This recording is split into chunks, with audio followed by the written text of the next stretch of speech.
കുറച്ചു പേര് ഒരു സൂ കാണാൻ വേണ്ടി പോയതാണ്. അവരുടെ കണ്ണിൽ അവർ കണ്ടത് ഒരു നായക്കുട്ടി അവിടെ പെട്ടുകിടക്കുന്നു. അതിനു ചുറ്റും ഒരുപാട് കടുവകൾ. ആ നായയെ കടുവ തിന്നുമെന്ന് ആലോചിച്ച് നോക്കിയിരിക്കുമ്പോൾ കടുവ നായയുടെ അടുത്ത് ചെന്ന് കുശലം പറയുകയും കളിക്കുകയും ചെയ്യുന്നു.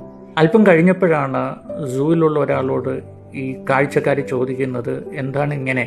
അപ്പോൾ പറഞ്ഞു, ഈ കടുവകളെ പ്രസവിച്ച അമ്മ ചത്തുപോയി. അന്ന് ഇവിടെ ഉണ്ടായിരുന്ന ഈ നായക്കുട്ടിയാണ് ഇവർക്കെല്ലാം പാല് കൊടുത്ത് വളർത്തിയത്. അതുകൊണ്ട് ആ കടുവകൾക്കെല്ലാം ഇത് അമ്മയാണ്. കാലക്രമത്തിൽ കടുവ വളർന്ന് ഒരുപാട് വലുതായെങ്കിലും അമ്മ നായയോട് അവർക്ക് വലിയ ഇഷ്ടമാണ്.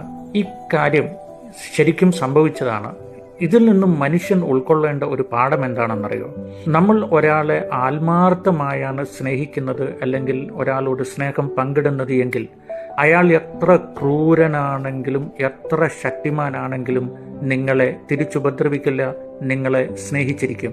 കാരണം സ്നേഹം കൊടുക്കുന്നത് പോലെ തിരിച്ചു ലഭിക്കുന്ന ഒന്നാണ്. So deposit love in everyone whom you meet and you will withdraw the love.